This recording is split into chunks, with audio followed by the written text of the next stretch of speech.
Hey guys, Aaron Cybertron Zhang here, and today I'm back with another episode of Road to Ranked where I climb the online VGC ladder in Pokemon Scarlet and Violet and provide live commentary as I go. I'm so excited for this video because I'm going to be using the team that 3-time world champion Rizzo created to qualify for the online stage of Japanese Nationals. Ray currently lives in Japan, and only 450 players from Japan can qualify for that tournament. 64 will move on to the final stage, which will be the in-person Japanese National Championships. Now, this is Rizzo we're talking about. This man won back-to-back-to-back world championships from 2010 to 2012. No one else in VGC has even won 2 world championships, and Ray's got 3 titles under his belt. Ray also played in the 2014 season, where he won multiple regional titles, as well as post-Worlds in 2017, where he was one of the top 8 players from North America before deciding to commentate multiple tournaments. So I am one of the biggest Rizzo fanboys out there. He was a huge inspiration for me when I was starting out in VGC as a kid, and I'm lucky to call him a close friend in VGC today. And when Ray tries, it is just so incredible. So it's really cool to see him competing once again. He's been making YouTube content as well, so please go check him out. I've linked his YouTube channel down in the description below, and I'm really excited to see him compete in the online stage of Japanese Nationals. And so, yeah, as always, I'll do a quick breakdown of the team, but if you want to just skip to the battles, check out the timestamps down below. And thanks so much, as always, for joining me. If you enjoyed, really appreciate it if you consider leaving a like on the video or subscribing to the channel. We're so close to 200,000 subscribers, and it would mean a lot to me to reach it this month. So yeah, let's break down this team. Getting into the team now, as always, there's a rental and paste in the description below. I've also linked Ray's Twitter and YouTube channel, and he made a YouTube video covering this team. In addition, Ray drew a lot of inspiration from a Japanese player that had originally created the base concept of this team, and that player also has a team report in Japanese, so I'll link that in the description below as well. The first thing I want to mention when talking about the team is, yeah, the Pokemon are pretty standard, but there are a lot of things that distinguish it from other versions of teams that look like this. First of all, you've got some really interesting ability and EV selections. For example, Tatsugiri here is Storm Drain, so you bluff the regular Dondozo Tatsu strategy, but instead Storm Drain Tatsu is just a complete counter to Palafin, which is one of the most common Pokemon in the format. In addition, you've got things like Max Speed, Timid Glimmora, which very few players have used. You've got Safety Goggles, Water Tera, Tera Blast Chiyu, for example, Hex Substitute, Flutter Main, as well as Choice Band Aerial Ace Dragonite, and Yawn Body Press Citrus Berry Dondozo. So all the Pokemon are very common in the format, but each of them have some unique ways that are built to really give you an edge against the competition. And I think that's one really cool thing about VGC. Players often fixate on the fact that, oh, everyone's using the same Pokemon, but being able to find ways to use Pokemon in a slightly different way to give you a significant edge against the competition is a really key skill in competitive Pokemon. So yeah, I just wanted to, start off with that. Now, the first thing to mention here is that Dondozo Tatsu is not your traditional combination, but in Team Preview, you wouldn't really generally know that because a lot of really standard Dondozo Tatsu teams right now will have basically almost all the same Pokemon, right? So it's really hard to see in Team Preview and just immediately identify that right from the beginning. And what this does is it often forces your opponents to bring their Dondozo Tatsu counters. Palafin, of course, is often used with Haze to counter the Dondozo Tatsu duo, and this Tatsugiri just makes Palafin's life miserable with Storm Drain, right? Storm Drain is also just valuable against other water-type attacks that you might be up against. For example, you can support Tatsu with Glimmora or Chiyu and redirect like Hydro Pumps away from Iron Bundle, for example. Dondozo here is a bulky set, right? You've got Citrus Berry, a Wave Crash, Body Press, Yawn, and Protect. I believe Bulldoze is often seen on Dondozo sets like this, but Body Press is really nice into things like Baxcalibur, for example, and just does consistent damage across the board. Yawn is really nice for overall disruption, and Wave Crash still does a ton of damage into things like Flutter Main, right? Even without any boosts, like at the end of the day, Dondozo has base 100 attack, so it does do really solid damage. You're not really knocking out things, but you're slowly distributing damage across the board. That's really essential because this team has so much bulk, and Glimmora can very easily spread poison thanks to Mortal Spin, as well as its ability setting up Toxic Spikes. So Dondozo is meant to soak up a lot of hits while also being really good into a bunch of common Pokemon in the meta, whether it be Tinglu or Flutter Main, for example. Tatsu here, mainly used for Storm Drain. You've got Ghost Tera Blast, which can surprise things like Golden Go, as well as Gothitelle, for example, and Trick Room setters that are weak to Ghost. Otherwise, just pretty standard Draco Meteor, Dragon Pulse, Muddy Water for consistent damage, and you've got a lot of bulk to work with here as well.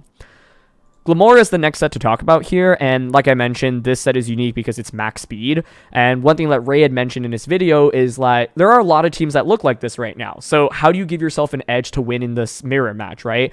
Max speed Glimmora with Earthquake Dragonite is so nice because you can go Grass Terra, Earthquake, and if they don't Terra their Glimmora, you just KO them immediately. That allows you to set up a layer of Toxic Spikes immediately, which is really handy against opposing Dondozos. And then Glimmora can outspeed opposing Glimmoras as well, even if they Tera, for example. And so I think this is such a smart set, right? A lot of people are using Focus Sash or AV on Glimmora, but I hadn't really seen anyone run max speed other than Ray on the Assault Vest sets. And so the idea behind this Glimmora is that it does a lot of damage even without any special attack investment, and it's very valuable in setting up poison and can 2-hit KO a lot of Pokemon that are weak to it, for example.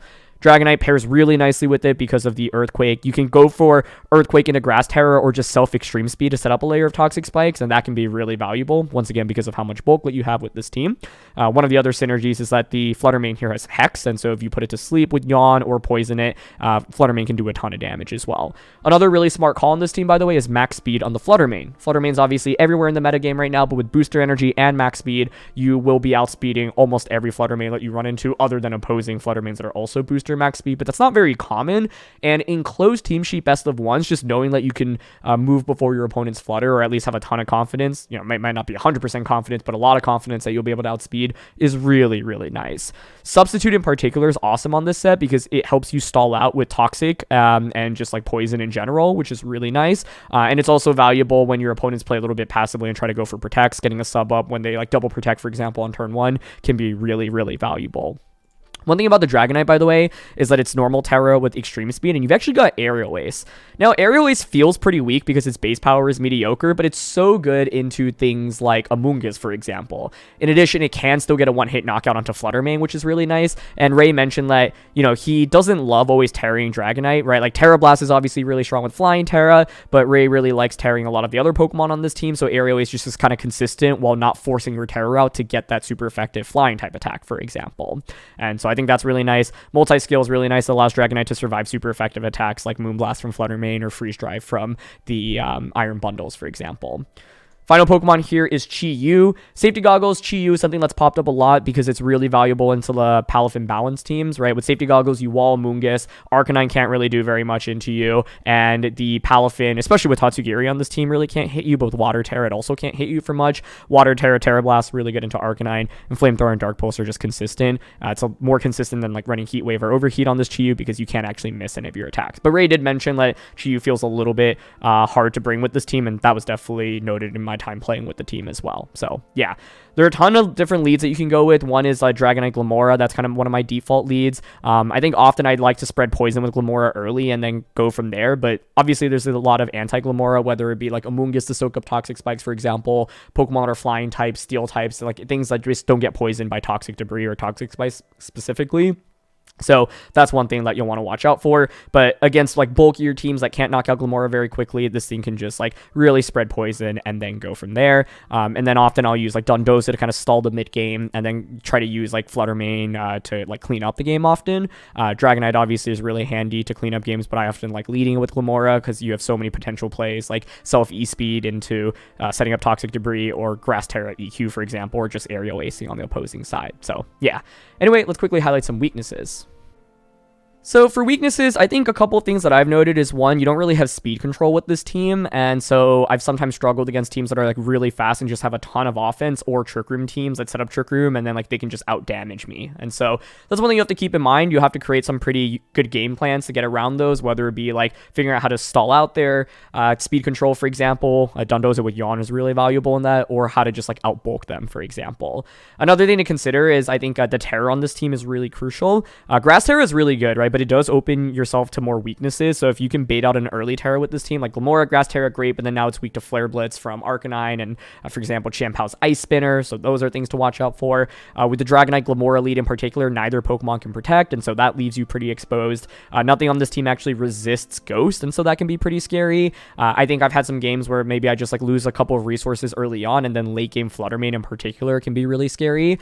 I think Pokemon selection with this team is incredibly important, and I honestly struggle with it for a couple games when I first picked it up, because for example, like Tatsugiri Dragonite in the end game, it can be really strong against certain teams, but you can't protect with either Pokemon. If your Tera's committed, both of these Pokemon can just feign to like Choice Specs Flutter main, for example, right? So you have to be very intentional about that. Dondozo is a Pokemon that can be really good. I did have one game where I like went up against, I think it was like Choice Specs, Thunderbolt, Golden Go. They went Water Tera turn 1. They led like Bundle Golden Go, and I led Dondozo Chi-Yu, and I was afraid of protecting because of like, you know, Encore from Bundle, for example. So I like Water Terra my Chi-Yu and like launched Flamethrower into Iron Bundle and Wave Crashed into the Golden Go. Like, the bundle protected Golden Go Water Tera, Thunderbolt just one-shot Dondozo, and I was like, okay, that's really bad. And because I committed my Water Tera as well, suddenly I was weak to Thunderbolt from Golden Go as well. A bundle in particular is interesting because, like, you know, it can freeze dry Tatsugiri and Dragonite, can Hydro Pump Chi-Yu and Glimmora, and you have a lot of ways to actually one-shot bundle, but just the speed control that it offers, as well as like the super effective damage with freeze dry and potential Encore, scares me a lot. So that's one thing to keep in mind. And I think with this team, sometimes, like, if you try to play the bulky route and your opponent just has a lot of pure offense, they can very quickly steamroll through you while you can't do enough damage in return. So that's one thing to watch out for. It's actually pretty difficult to get big one-hit knockouts with this team. Like, the best ways are, you know, Chi-Yu getting super effective attacks, maybe Tatsugiri getting a Draco off, Dragonite getting like a super effective Arrow Ace off, but more often than not, you're going to be chipping away at your opponent rather than actually just getting these huge knockouts. So if you're a player that's like used to using big moves that can KO immediately, that's not going to be the play style with this team whatsoever. And if you're going with the poison play style, like, keep in mind how you're actually going to get your opponent to a point where you can KO them. I've had games where I think I like hyper index on getting toxic spikes up, but then I don't do enough damage, and then my opponent just has more offense than me in the end game, and I kind of get swept, right? So that's one thing to be careful about. And I think with Glimmora in particular, if you have two Pokemon that cover for the Grass Tera, you can often double up onto it, especially special attackers, bait it out a Tera and just KO it immediately. That's one thing that's pretty scary as well. So yeah, those are just a couple of things that I've noted. Let's get into these games. Okay, first game, and we're up against Dozo Tatsu, Palafin, Dragonite, Xianpao, and the Pelipper. This is very similar to the Surf Dondozo team I'd featured on the channel a while back, which is a really cool team. The main thing is they don't have the Dreadnought. Instead, it's Palafin. But otherwise, the other mons are the same. Okay, like, assuming it is Surf Dondozo, how do I want to approach the matchup? My own Dozo, in general, looks really solid here. It's pretty easy to spread poison as well.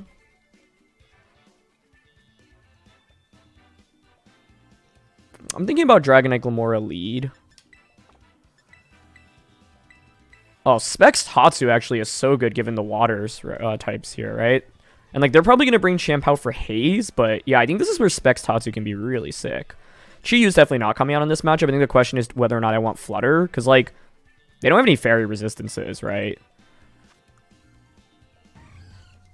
Yeah, so I can Moonblast around. So maybe I actually don't bring Dozo?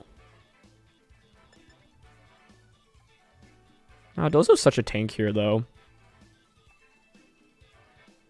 Dragonite, Glimmora, Tatsu. Okay, I'm bringing Dozo over Flutter, which I think is questionable here, just because they have no Pokemon that resist Flutter, but the idea here is I can play a slower / bulkier game where I spread poison early on, and then Dondozo kind of just walls my opponent, especially with Storm Drain Tatsugiri. So we're kind of taking advantage of the fact that my opponent's team is just so reliant on water types, and then going from there. It's going to be Palafin plus Dondozo, okay?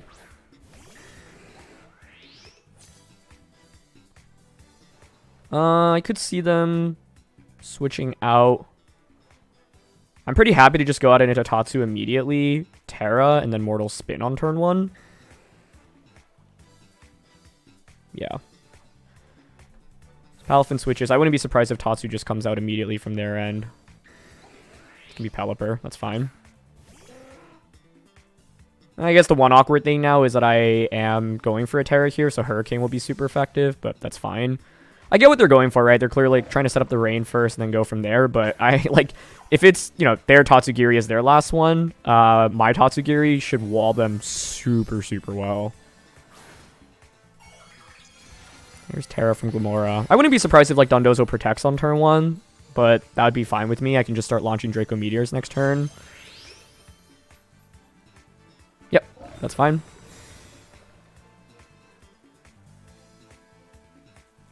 Okay, so Glimmora's going to go for Mortal Spin here. Poison Pelipper. This next turn is interesting. I think with Tatsugiri, I probably just want to launch Draco Meteor out into the Pelipper slot.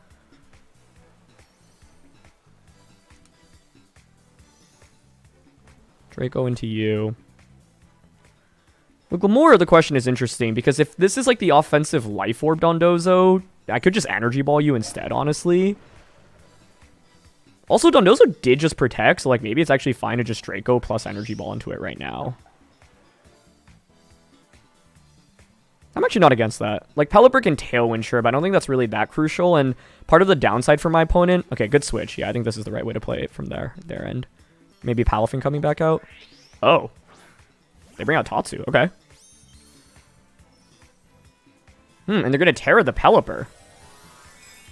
I see what they're going for here, though. If it's Flying Tera, this actually becomes really interesting.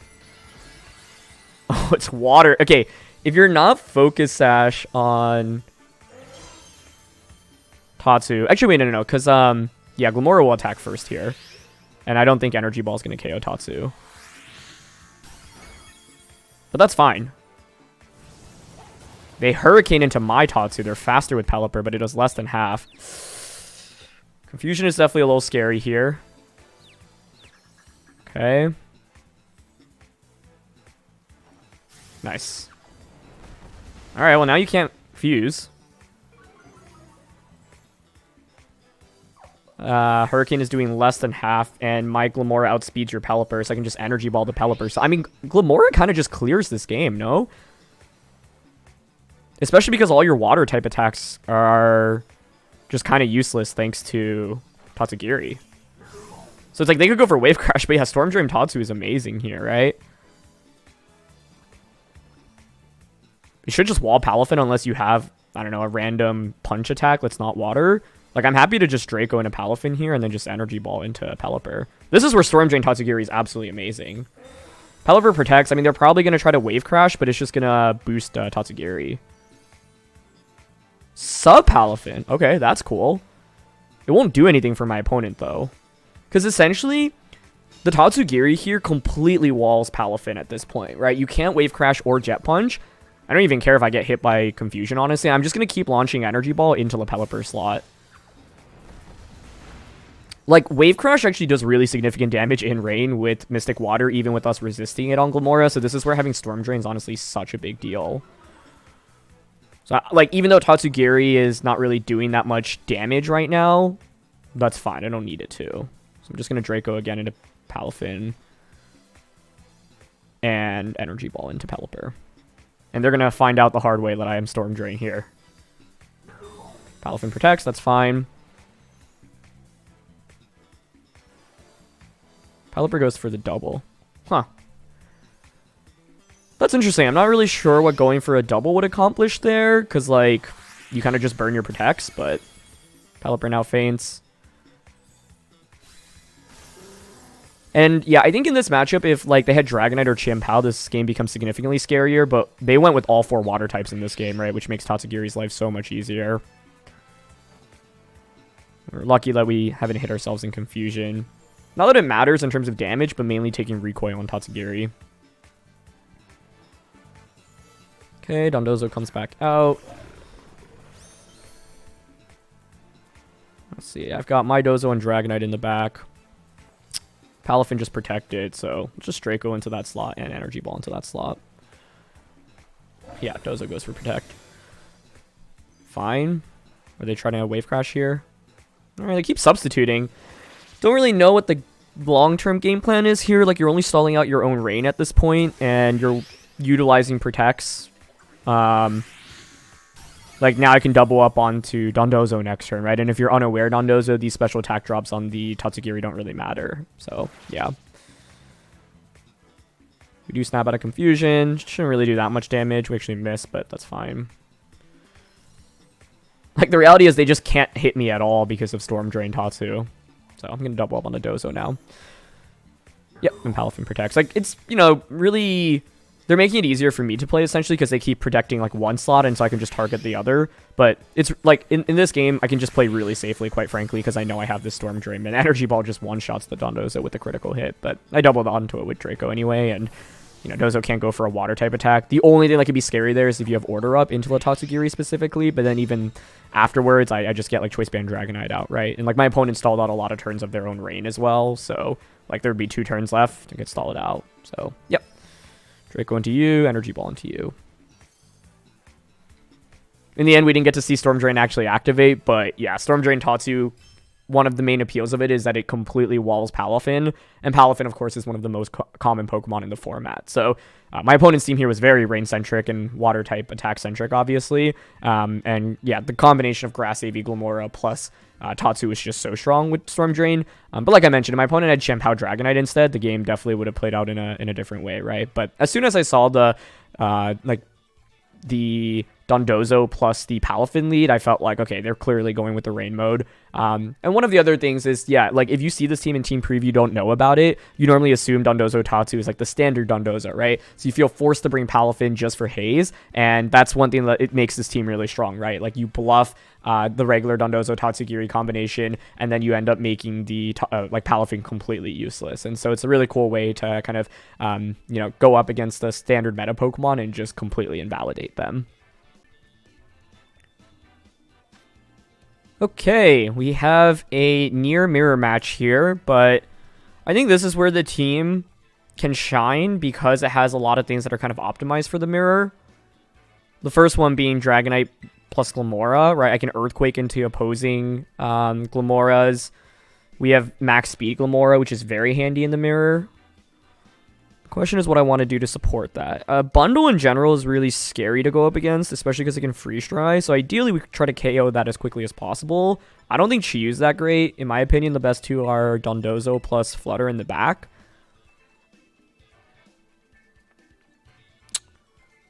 The thing is, like, Tatsu is actually somewhat interesting because let's say I eliminate the bundle early, suddenly Draco Meteor becomes really powerful later on in the game. But I don't know. I just like... If my opponent has back bundle and I just bring out Tatsu, it's completely useless for me. So, yeah, the idea here is ideally, like, knock out Glimmora sooner than later. If we could get their Dondozo poison, that would be excellent. Then we can use our Dondozo to kind of stall out theirs. Flutter with Hex is really valuable in the late game. They could have like Glimmora and Dozo in the back. That would allow you to like soak up poison. But then what would you lead? Like that would imply leading Tatsu, and I think that's really awkward for them, right? But yeah, in an ideal world, we get rid of Bundle ASAP and then go from there.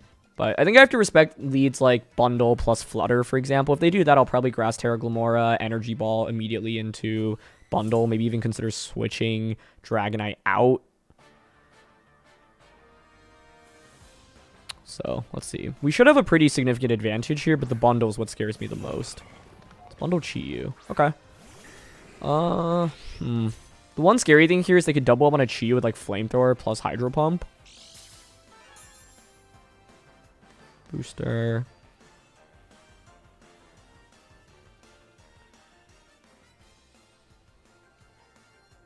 Honestly, if I were them, I would protect this right now. I would double protect. Scout out for what I want to do. Question is whether or not I want to predict the double.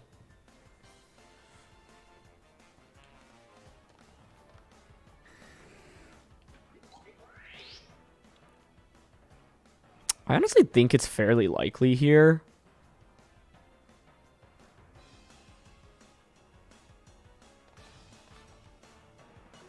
So I'm going to Extreme Speed to get a layer of Toxic Spikes up guaranteed. I'm going to read into the double protect and just Energy Ball here.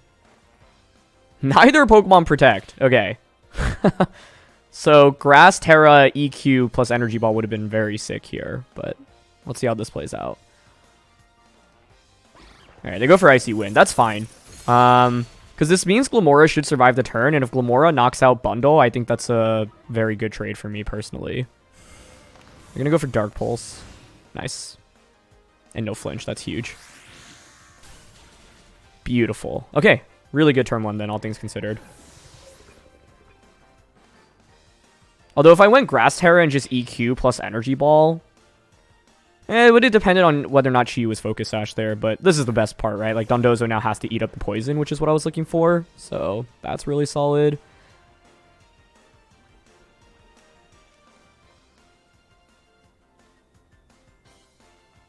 If I Extreme Speed again, I will just KO my own Glimmora, right? Getting another layer of Toxic Spikes. Don't know if that's really worth it. I think it's better to just E-Speed into this slot. I shouldn't use my Tera here, and then I'll just Energy Ball into Dondozo. Yeah, I don't think a second layer Toxic Spike changes much at this point, but I'm very happy with that turn 1. I think that's one of the reasons why like this team is so interesting, or Dragonite Glimmora in particular as a lead is so interesting. It's so flexible. You can go Grass Tera, EQ, you can Self Extreme Speed. Dozo's going to protect here, okay. So Extreme Speed into Chi-Yu. Wow. Brings it down to Sash with the crit. I think without the crit, I would guess we do like 60%-ish. They Dark Pulse into Dragonite. That's fine. Would have been nice to KO the Chi-Yu here, but yeah. I'm fine covering for Dondozo attacking that turn. Okay, there's Poison.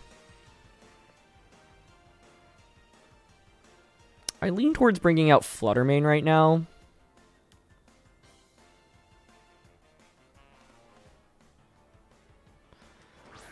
This is interesting, though, because they had Focus Sash, right? Like...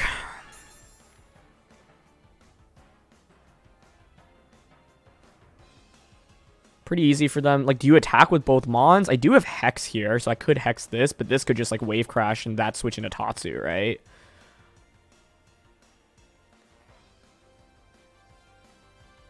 Personally, I think I want to protect here. Chi-Yu might just attack Glimmora, though, is the problem. I want to protect.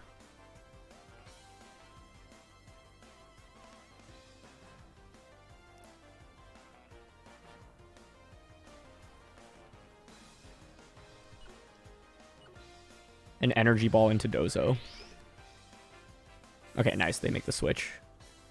It could just be Earthquake coming out from their end as well, but that's fine. I think like the main thing I'm looking for here is baiting out the Dondozo Tatsu, right?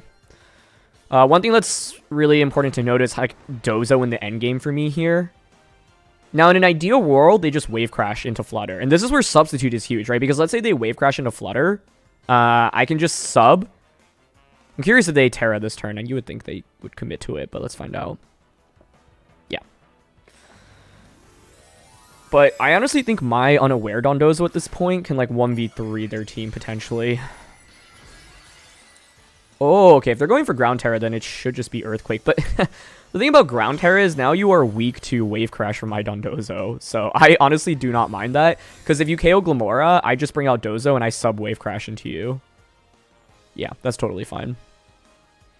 And the other thing is, like, Chi-Yu at this point will just faint from one turn of Poison, right? So that's effectively a fainted Pokemon since we have Protect on both Flutter and Dondozo, as long as, like, I don't commit Protect right before the Chi-Yu hits the field. Poison slowly ticking down each turn as well. Ground EQ Tera is really interesting, though. That is not very common on Dondozo. Like, common Tera types include Grass right now. I've seen Flying a decent amount as well. Got your Leftovers, that's fine. So yeah, this is where having Substitute is so nice, and this is also where having Wave Crash Dondozo is obviously quite nice as well, especially with Unaware. I honestly might just KO with Poison. So let's bring out Dondozo.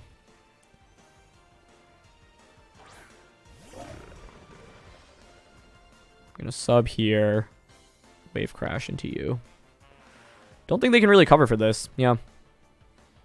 EQ will break. This is where having sub is a game changer, though, right? Without sub, I actually think I maybe lose.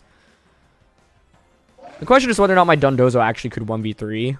I guess the main concern is how it beats Tatsu in the long run, because you could so easily click Draco, and with Unaware, you just keep Dracoing.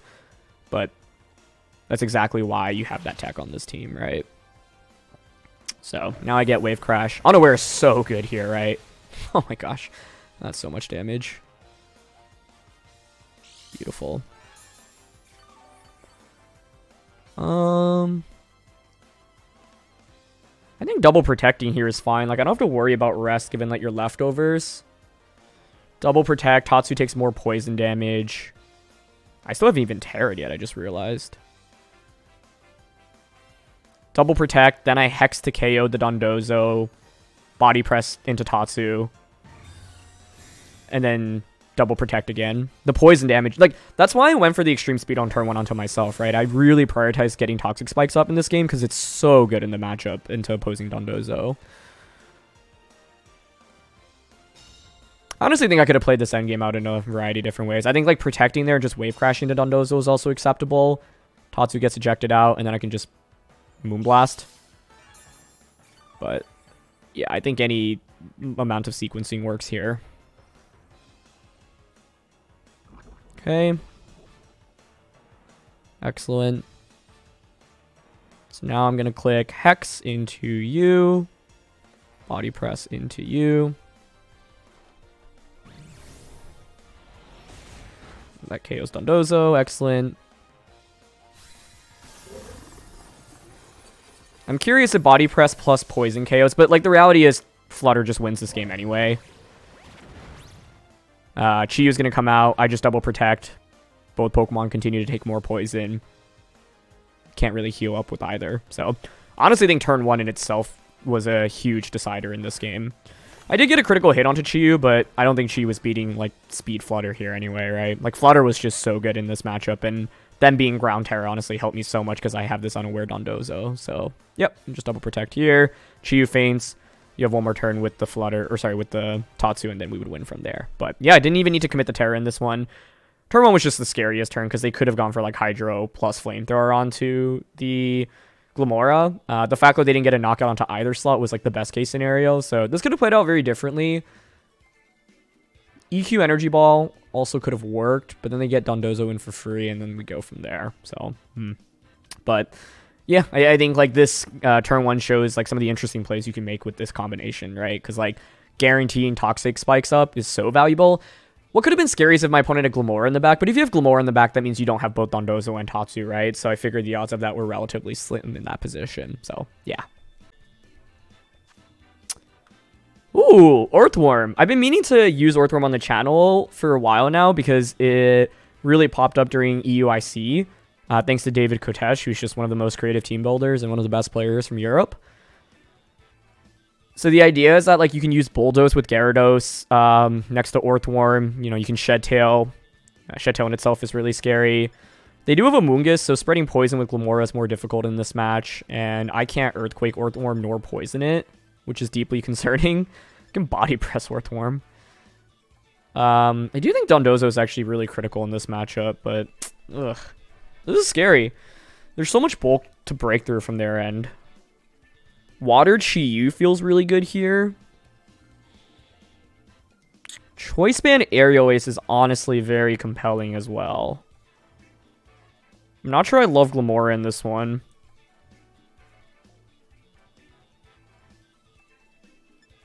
Specs Tatsu is somewhat compelling as well.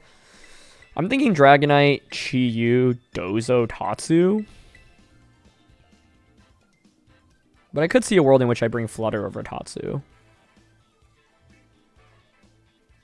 I really, like, Flutter into Earthworm also isn't great. I'm honestly pretty scared of the Worm here. Like, I think it could totally be unleashed against me. So, let's see. Earthworm, I think, is one of the most underrated meta picks right now. People are picking up on it a little bit more. And basically, the idea behind Earthworm is that it can Iron Defense, Body Press, Shed Tail, and Heavy Slam. So you have something that has a really good matchup in a Flutter main, which is the most common Pokemon in the format. You have something that can set up other Pokemon in the back, which is obviously really valuable. It's going to be a Nihilape and a Moongus. Okay.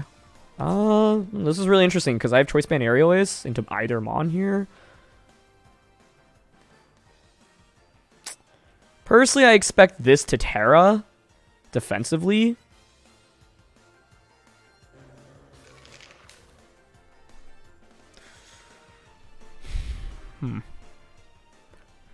If I were my opponent, turn 1, I'm protecting Nihilape and going for Water, Tera, Spore into Dragonite.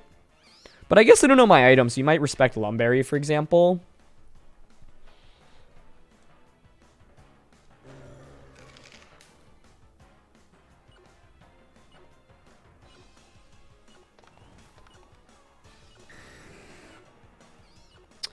Okay, I'm doubling up onto a Moongus here. Oh, they just switch. Yeah, that's okay, I guess. Depends on what... That's Tinglu.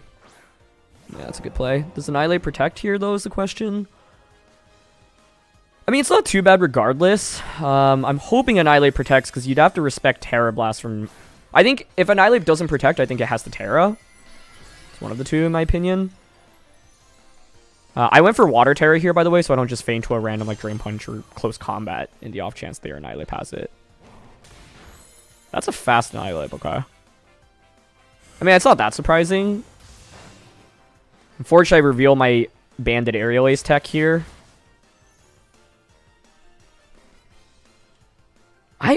Wow, that's actually really surprising that they just went straight for Drain Punch.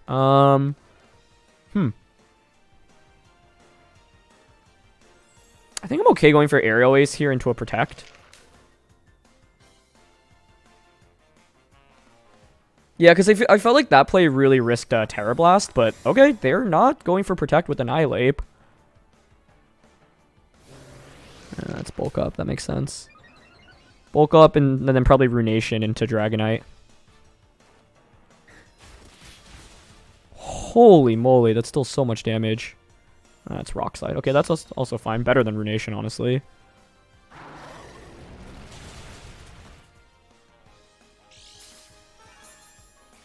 Annihilate being faster than Chiyu and Dragonite here does pose like some problems. This turn is interesting. It's like, do I read into Annihilate protecting? Because I could double up onto Ting-Lu.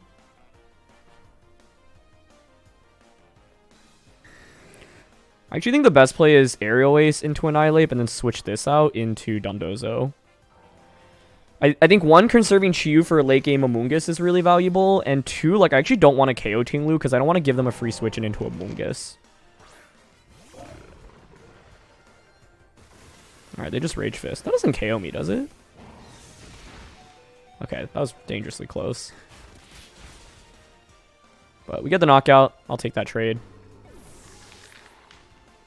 I'm not sure I'm loving how this battle is going, though. Like, I think losing Dragonite means that dealing with Amoonguss now is harder. Which concerns me a little bit.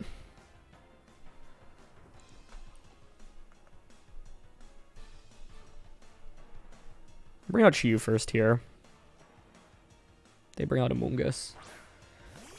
So you would think Amoonguss goes for Rage Powder here, right? It could try to Spore Dozo. I could see it tearing and then Sporing Dozo as well. Personally, I would love to go for Protect here into Wave Crash, so then I can try to Terra Blast Ting-Lu next turn.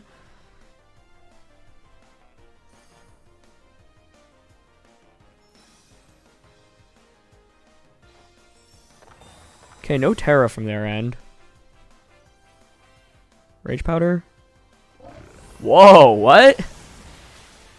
Oh, that didn't KO though.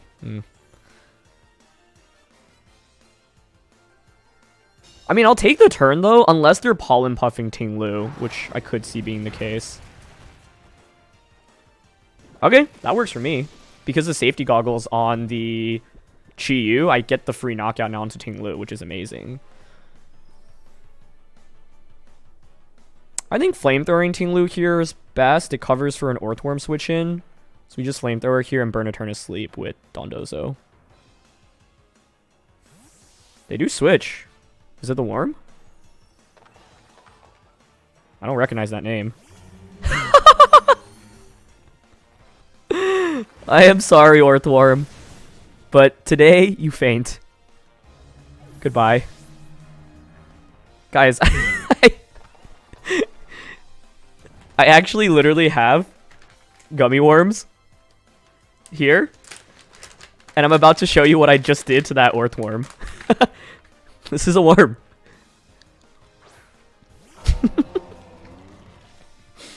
Sorry, Earthworm. It tastes delicious, though. Yeah, Flamethrower. With safety goggles. This game highlights why safety goggles Chiyu is so good, right? And that's exactly why this set is really interesting in the meta, because Amoonguss is everywhere. So having a way to not only like completely wall opposing Amoonguss, but also like attack around Rage Powder is a really big deal. Now, the main thing that could have gone poorly for me was a potential Pollen Puff onto the Ting-Lu. So fortunately for us, that didn't come out that turn.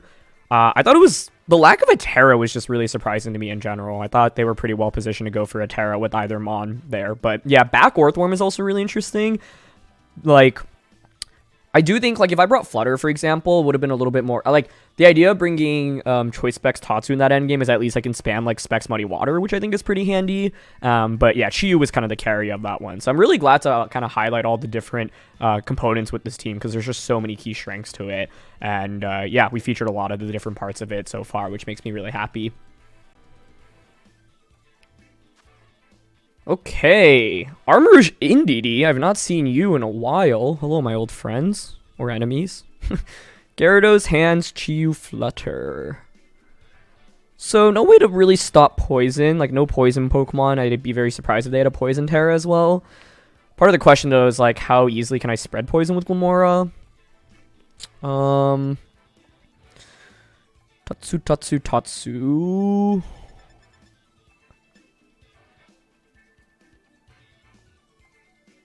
I'm thinking like D-Knight, Glimmora. Honestly, Iron Hands, I feel like, is not a easy Pokemon to fight against with this team.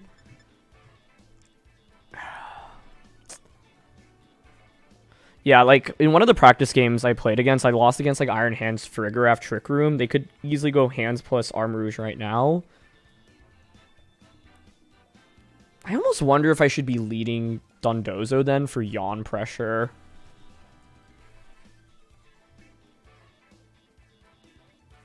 I think I'm going to try that. I'm going to go Dondozo, Glimmora. Flutter. And Dragonite. To me, picking the right 4 Pokemon is actually one of the toughest things with this team, and it is... Like, I played a fair amount of practice games with it, and I still don't think I fully understand exactly what are the obvious 4 to pick. And Trick Room in particular can be kind of annoying, especially with Iron Hands being able to kind of just, like, body through a lot of Pokemon. It is just Indeedee Armourouge. I mean, I don't mind that much, though, right? Like, this is a pretty free Mortal Oh, I guess I can't Mortal Spin that easily if I want to Yawn into Indeedee.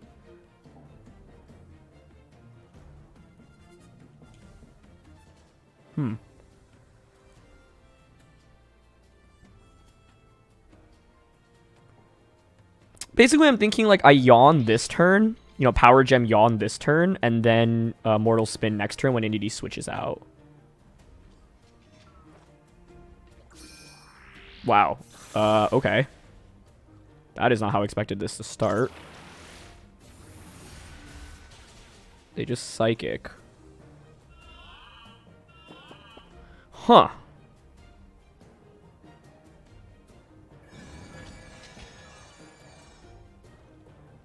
Yeah, that probably makes sense, though. I can't be too shocked by that, right?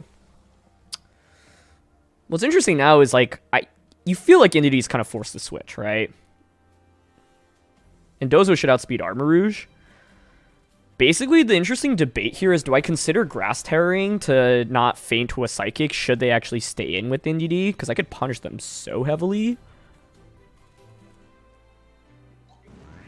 The play I want to make is, like, Mortal Spin to basically poison whatever's coming out. And then just Wave Crash into Armourouge. Huh. They stay in with Indeedee, okay.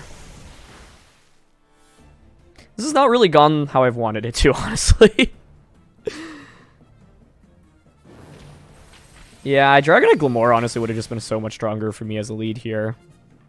I think I just like lost the Iron Hands in a practice game and was so worried about Iron Hands plus the Armourouge. Was honestly maybe over-indexed a little bit on expecting my opponent to switch there as well. I mean, Indeedee will fall asleep.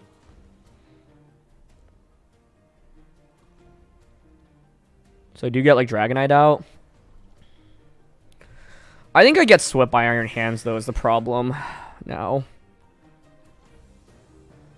Like, I want to go Bandit EQ here, protect Dondozo this turn, but then, like, where do I go from here, right?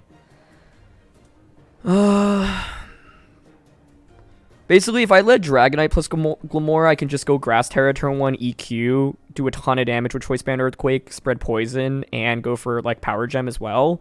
Or Mortal Spin. Probably Power Gem. But yeah, I've honestly struggled against Trick Room a fair amount with this team. I think I just haven't found the best approach in beating it yet. Part of it is, like, I mean, one of the strengths of Trick Room is, like, do you go with redirection plus your Trick Room user? Do you go with the fake out user plus Trick Room? Right? Both are flexible.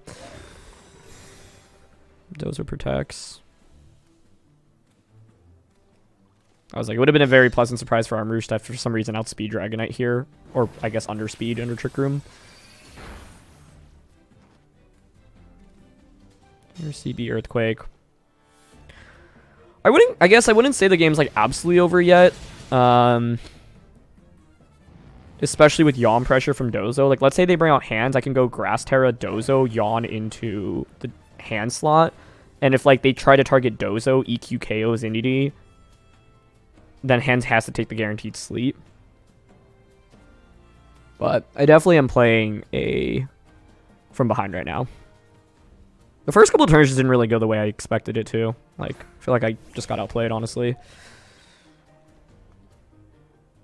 How many turns of Trick Room are we working with? 2? Yeah, so honestly, I think I just go for Bandit EQ here. I go for Tera, and then I try to Yawn into Iron Hands. Like, my path to victory here, in my opinion, is if they try to, like, Wild Charge. I'm not sure Wild Charge actually KOs Dragonite, so I'm trying to take advantage of that. Indy waking up here, though, would be an absolute disaster. So, it's one of the other things. But, honestly, yeah, I think my opponent played turns 1 and 2 really well. Like, it's a little risky, because I could have doubled up on Armrouge. I am curious what the power jump calc in Armrouge is. I don't know that off the top of my head. Oh yeah, it's just Thunder Punch. Oh, Para is interesting. I mean, it does slow me down. I'm not sure that makes a difference. Oh, it does make a difference because I outspeed Indy now. Wait, if I just went Wave Crash there, maybe I would have just gotten the knockout. Okay, this is still fine. Although, in the end, I didn't actually need to technically commit my Tera that turn. But yeah, like, hands was the main offense that I was worried about. But now, you will get put to sleep after this turn. And then I can Hex you. So what's their last Pokemon? Suddenly, this went from things are looking really bad to, hey, like, we might actually be able to pull this off.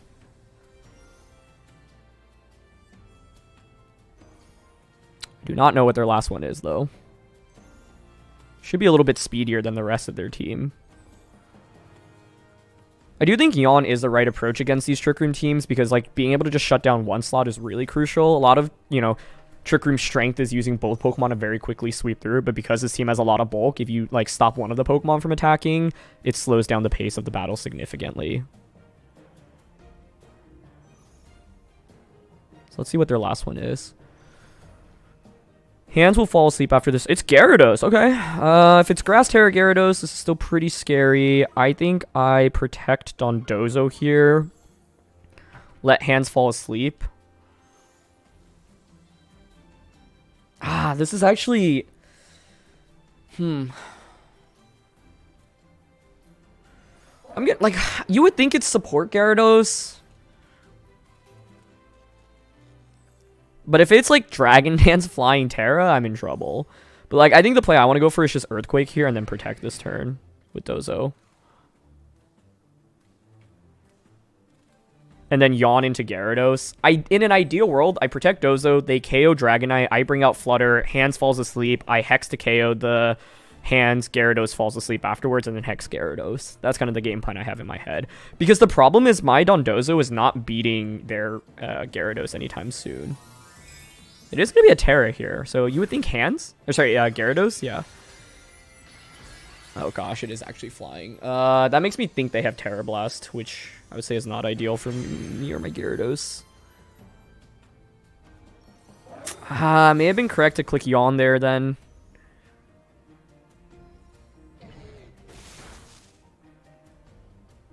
I could have switched Dragonite out there as well. Would have given me late game Choice Band E-Speed. Ah, it is flying Tera Blast. No.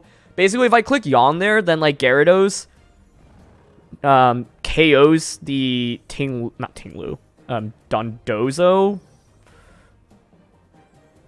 Yeah, I don't think Flutter wins this, unfortunately. Because I don't think Moonblast is a 2-hit KO onto Gyarados.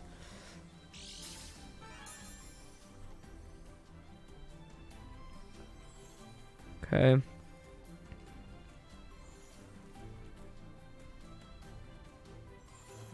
Moonblast in hand. I actually think this is the time to go for a double protect. Because if I get it, suddenly it's a 2v1. And Flutter gets potentially 3 attacks off into Gyarados. But we don't get it. Okay. I'll feel really silly if they end up Tera blasting Flutter here, though.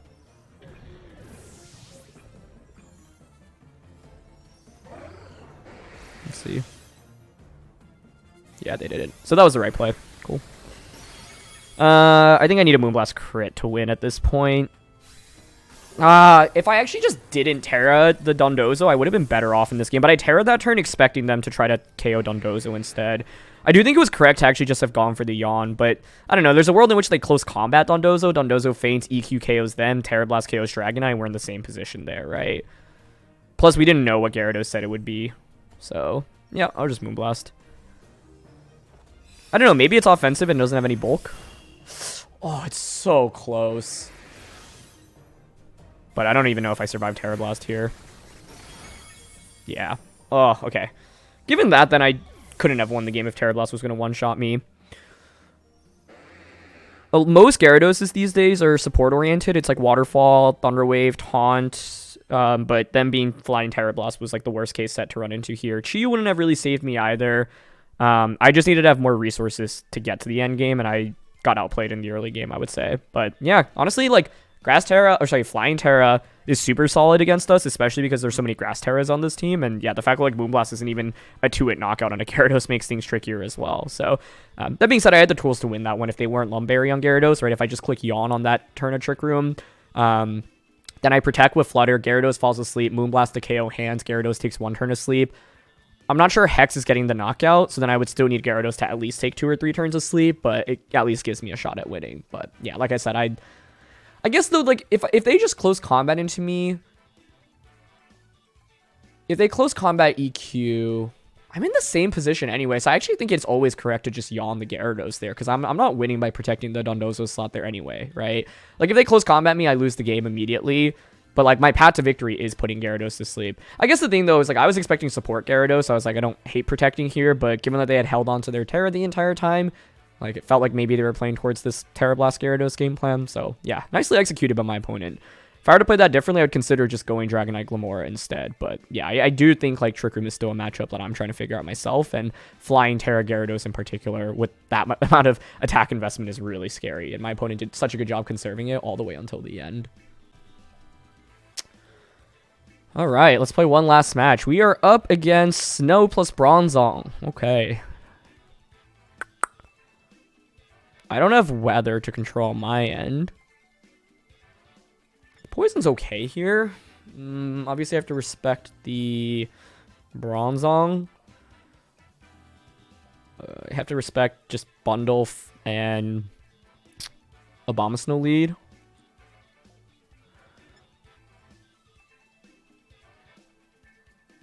I don't mind Glimmora.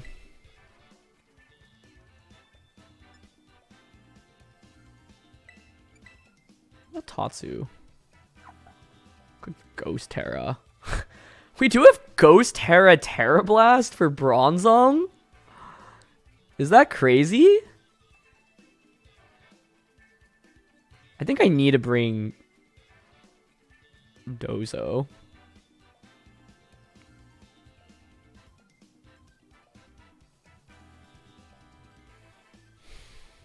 Oh, I don't know.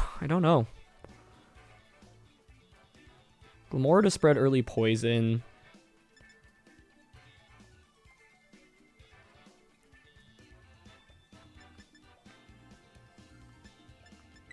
I'm gonna go Flutter Chi-Yu. Dozo. I don't know. I don't feel great about Tatsu into a Trick Room matchup because it's like I can't protect with it, so solving out Trick Room becomes infinitely more difficult. I mean, Ghost Tera Blast on a Bronzong is kind of cute, but like, I don't know. It is really interesting, quite frankly, but in a best of 1, I don't know if I want to gamble the game away on using my Tera just for that.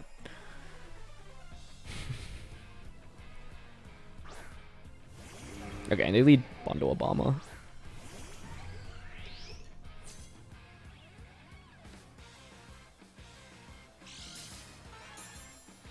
do I want to do here? They're also booster. Speed. Yeah, I honestly want to just go for a Mortal Spin into Protect turn 1.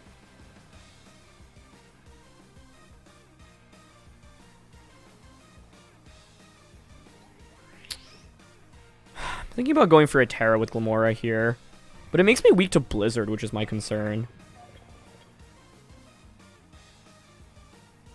Alright. I wonder if it was correct to just try to KO Bundle on turn 1.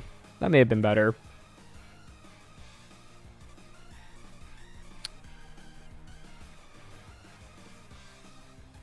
Ideally, Bundle protects here. That would be sweet. Oh, I actually just went for Blizzard. Okay, well, no Aurora Veil at least. But I do risk Freeze, obviously. 51 damage. No Freeze, that's really good. Nice. That's huge because it means I can just Hex the Bundle next turn and just Power Gem into Abomasnow. Oh, it is Weakness Policy, though. I mean, I shouldn't be surprised by that. I literally had featured Weakness Policy Abomasnow previously on the channel. I don't think it KOs, though. As long as it doesn't KO, I actually think it's fine. Yeah, nice.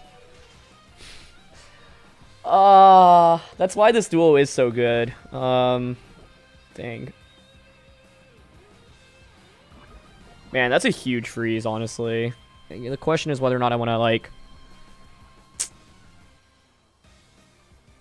I think I just give it up. Power Gem into you.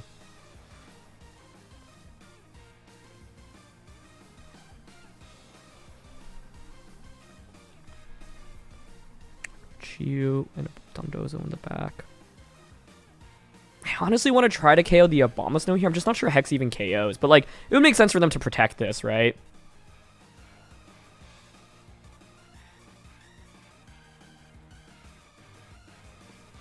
Nah, I think I go for the KO.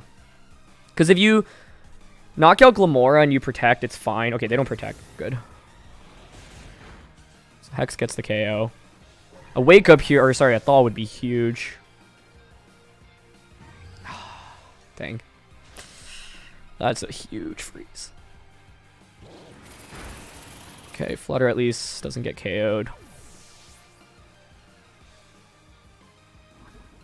Poison continues to tick.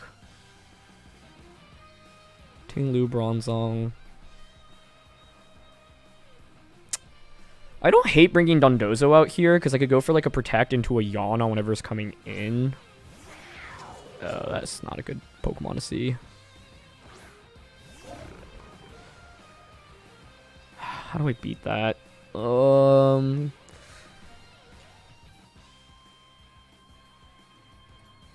gonna Sucker Punch Flutter.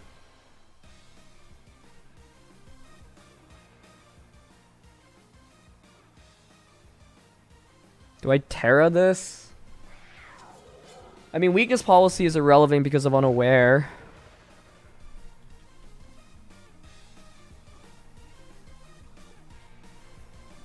Surely that's Sashed, right?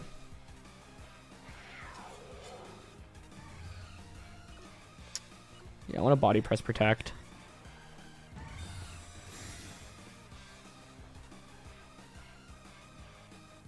Yep, they Sucker. Energy Ball. I mean, I didn't Tera there, because then it's like Champao hits me for super effective, as does Obama, but actually, it's probably correct to Tera there.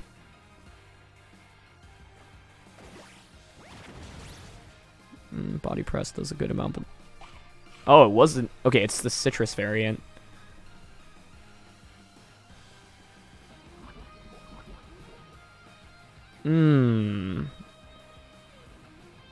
Given that, I think I do want to Tera here, Body Press into you, and then switch Flutter out into Chi-Yu. Because I'm like one Hex away from KOing Abomasnow. And like, yeah, the thing is, if I committed my Tera last turn, like, yeah, I take less damage from Energy Ball, but then you suddenly have a super effective Ice Spinner into me, which is deeply concerning. But they could easily protect Xianpao this turn, expecting this. So let's see. I think this turn is super critical. If I get it right, I actually think I claw myself back into things. But if not, it's tricky. But that's why Abomasnow Bundle is a scary combo to go up against right now, right? Like the pressure of just freezing is so strong, and when you use Blizzard so frequently, your odds of getting a freeze are decent. It was just sad because it was right on turn 1.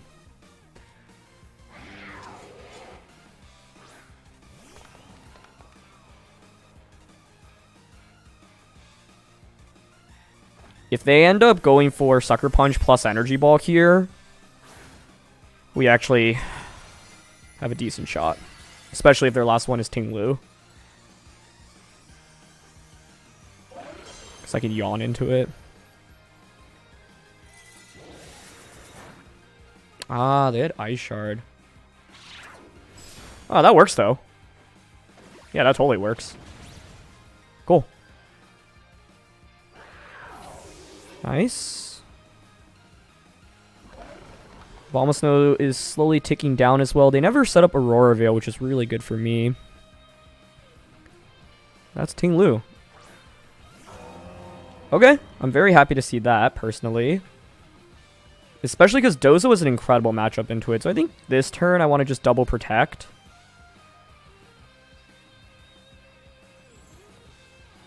Get more poison damage onto Abomasnow, bait out a Tera. Yeah, because if Abomasnow protects here, I think I just win the game. Because then I can just KO it next turn, Flamethrower. I'd actually probably want to Dark Pulse. Does Dark Pulse KO with our abilities? I'm not sure, but after Poison, I would think so. Good play. They don't Tera either, Mon. It's a very good play.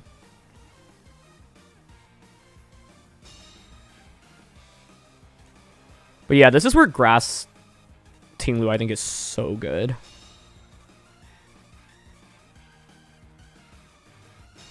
Okay, that's fine. Snow stops.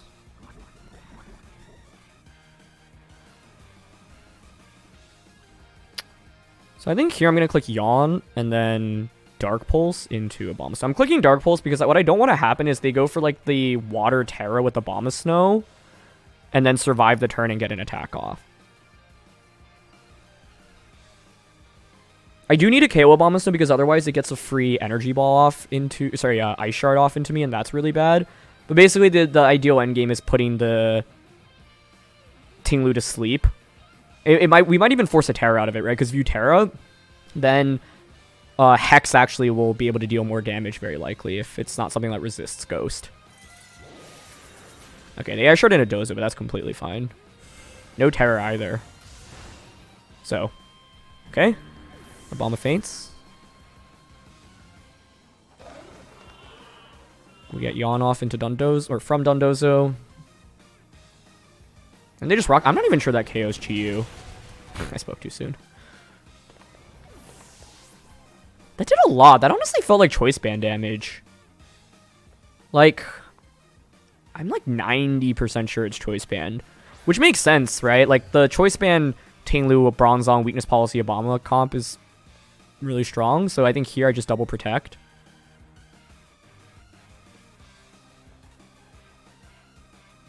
Right? That seems fine.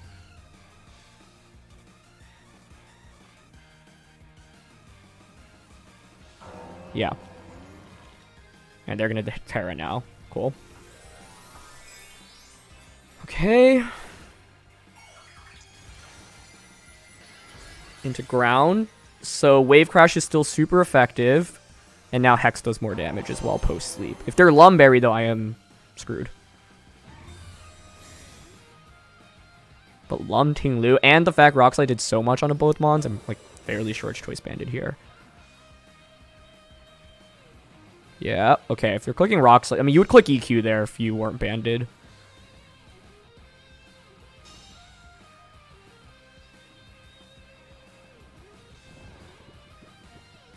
Okay, cool. So what's interesting here is I could Wave Crash, but we know that Dondozo is faster, so I don't mind body pressing because I don't want to faint from recoil quite yet. And clicking Hex into it.